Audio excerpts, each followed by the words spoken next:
장기려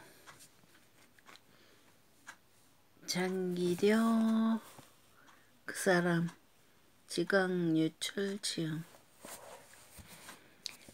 나의 세계는 나의 사랑하는 곳에 있다. 남만에 정착한 후부터 숨을 거둘 때까지 선생은 부산을 중심으로 병원장, 교수, 학장, 이사장, 명예원장 등의 직책을 가지고 일했다. 그만큼의 열정으로 서울과 부산의 산정연 교회 장로로 그리고 성서를 연구하는 소그룹 공동체 부산 모임의 리더로 신앙생활을 하였다.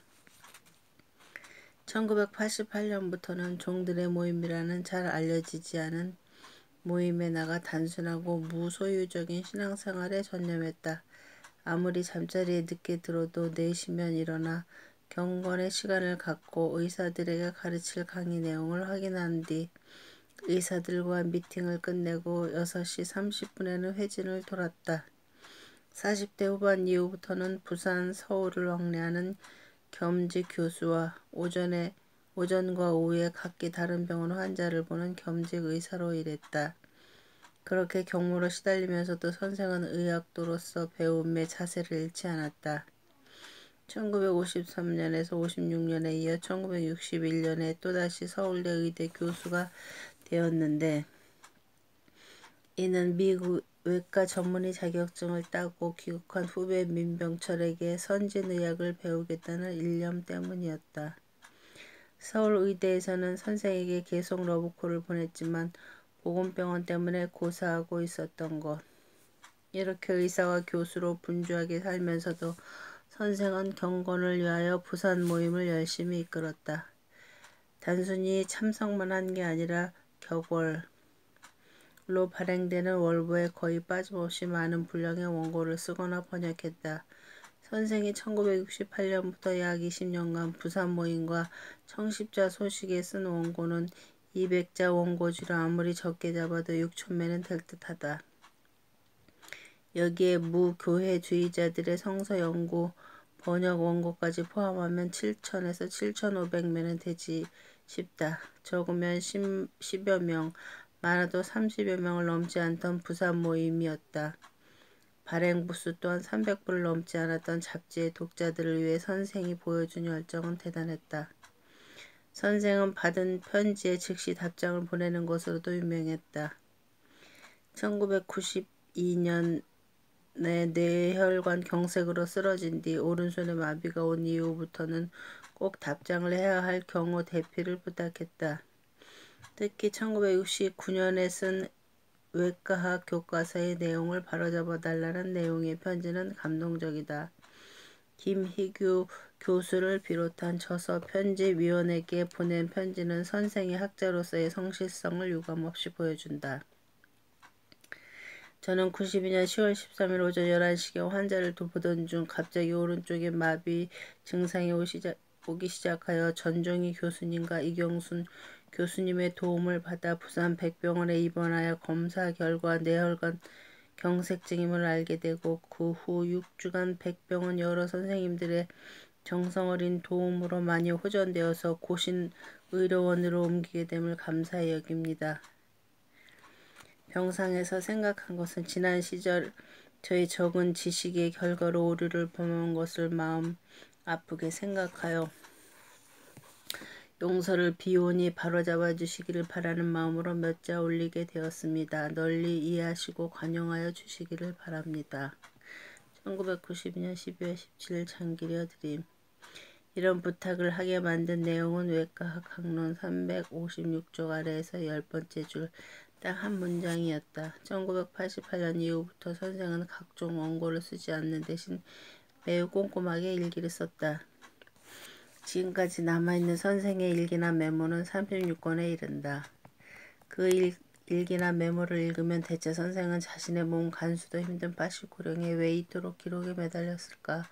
라는 궁금증이 생길 정도다. 선생의 일기나 메모들은 눈물겹다. 만일 누군가가 무엇이 선생으로 하여금 이렇게 분주하고 성실한 삶을 살게 만들었는지 묻는다면 나는 서슴없이 사랑 때문이었느라고 대답할 것이다. 선생이 이해하고 실천했던 사랑은 남다른 것이었고 그 사랑은 우리 대다수처럼 젊은 한때의 열병이 아니라 일과 신앙의 원동력이었다.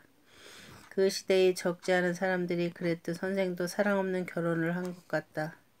선생이 아내에 대해 진정한 사랑을 느낀 것은 1948년이다. 1932년에 결혼을 했으니 무려 15년에서 16년 만의 일이다. 선생은 우리 두 사이에 사랑이 있음을 새삼스럽게 느끼게 되었다고 썼다. 그리고 1948년 느꼈던 그 사랑에 대해 여러 차례 이야기했다. 어느 공휴일이었습니다. 나는 집 안에 원고를 쓰고 있었고 나의 아내는 마당 수도가에서 빨래를 하고 있었는데 나의 마음속에 나와 나의 아내의 두 사이에는 지금 사랑을 느끼고 있는데 만일 이것이 누가 먼저 세상을 떠나거나 또는 서로 멀리 떠나 있게 된다고 해서 이 사랑이 식어지거나 없어진다고 하면 이 사랑도 참이 아니게 지금 내가 느끼고 있는 이 사랑은 참인데 하고 몹시 인상 깊게 느꼈습니다. 선생은 그때의 생각이 어떻게 영감적이었던지 그때의 사랑의 감정은 잊어버렸으나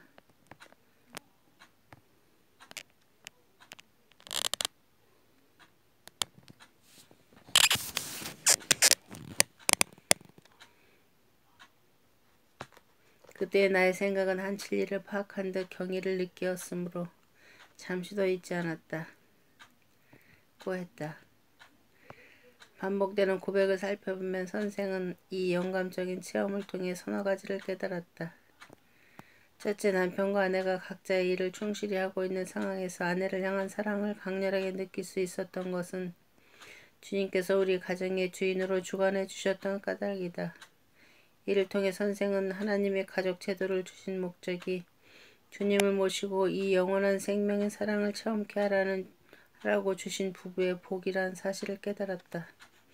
둘째, 참사랑은 영원한 생명이라는 확신을 갖게 되었다. 사랑이 영원한 것은 그 속성이 생명이기 때문이라는 것. 선생은 자신이 느낀 사랑이 둘 중 누가 죽거나 따로 떨어져 있다고 없어지는 것이 아니라고 확신했다.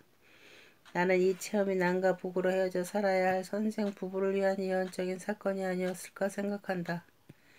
장차 두 사람이 견디기 힘든 생이별을 당할 때 그 시련을 잘 견디게 하려는 하나님의 배려 말이다. 셋째, 선생은 사랑이 영원한 생명임을 깨달을 수 있었던 것은 성령님의 은사 때문이라는 것을 알게 되었다. 죽음과 시공을 초월하는 사랑은 인간의 노력이나 감정의 산물이 아니라 하나님이 선물로 주신 복이라는 것을 확신하게 된 것이다. 다른 사람 같으면 그냥 흘려보냈을 감정에 대해 선생이 이렇게 오래 그 의미를 생각할 수 있었던 것은 1925년의 중생 체험 때문이었다. 선생이 거듭남을 체험을 통해 무엇이 사랑이며 또한 사랑의 근원이 누구인지에 대해 알고 있었기 때문에 1948년의 체험이 그토록 심오해질 수 있었던 것 같다. 선생의 영성을 주제로 논문을 썼던 조수성이 잘 지적한 것처럼 선생을 살게 하는 힘은 그가 예수로부터 받은 사랑과 용서의 체험이었다. 그것은 그의 인격과 사회를 변화시키는 힘으로 작용했다. 왜냐하면 선생은 중생을 통해 자신이 어떻게 살아야 할 것인지 그리고 사회 속에서 어떤 존재가 될 것인지를 결정했기 때문이다. 그때로부터 오랜 세월 동안 성서를 묵상한 선생은 신약 성서, 특히 요한 1서를 깊이 묵상한 후 사랑에 대해 대본만 주장을 하기 시작했다. 선생은 말한다. 하나님은 참으로 사랑이시다는 진리를 배우기 위하여 인류는 매우 긴 세월을 보냈노라고. 예수가 십자가에 못 박혀 죽음으로 하나님의 사랑을 나타낼 때까지 인류는 참 사랑을 몰랐노라고. 거의 자명의 공리인 이 진리는 참으로 기독교의 최초의 발견에 속하는 것이라고. 예수가 십자가에서 죽기 전까지 인류는 능력의 신, 진리의 신 또는 정의의 신을 알고는 있었으나 사랑의 하나님은 몰랐노라고. 이 하나님을 발견해서 도덕의 왕자에 올려놓은 것은 인류 최대의 진보라고. 선생은 현대인들이 사랑의 가치는 알지만 진정한 사랑을 모른다고 말한다. 현대인들은 참사랑이 아니라 사이비한 것을 사랑으로 착각하면서 그것에 도취해 있다는 것이다. 특히 문예를 하는 사람들은 사랑이 아닌 누추한 것을 가지고 고귀한 것처럼 날뛴다는 것이다. 선생이 현대인과 그들의 문학을 강도 높게 비판한 것은 예수의 죽음을 통해서 인류가 사랑을 알게 되었다는 것, 예수가 십자가에서 죽기 전까지 세상에는 사랑 비슷한 것만 있었을 뿐 참된 사랑이란 없었다는 것을 강하게 주장하기 위함일 것이다. 선생은 거기에서 한 걸음 더 나아가 인류가 예수의 죽음으로 참 사랑을 알게 된 것이 분명하다면 그 사랑은 곧 영원한 생명일 수밖에 없다고 말한다.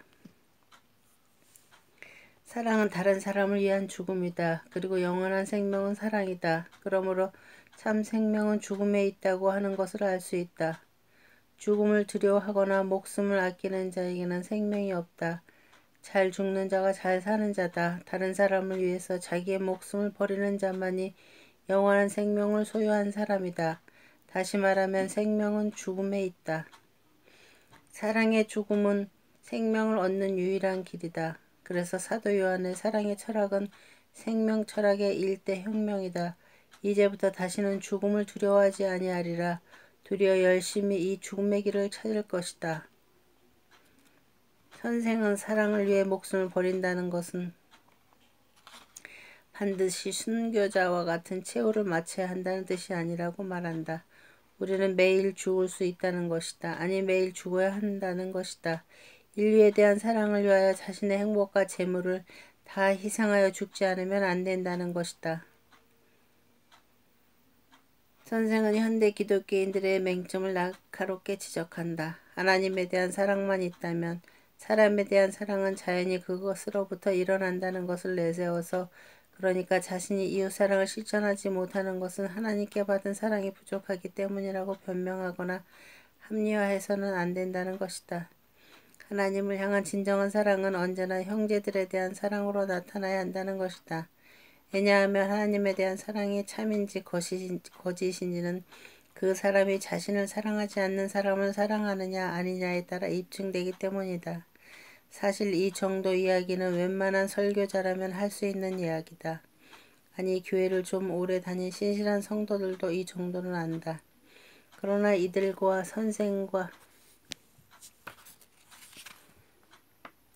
사이에는 중요한 차이가 존재한다. 우선 선생이 성서를 통해 배운 사랑의 지식은 1925년과 1948년의 체험과 뗄 수 없게 결합되어 있다.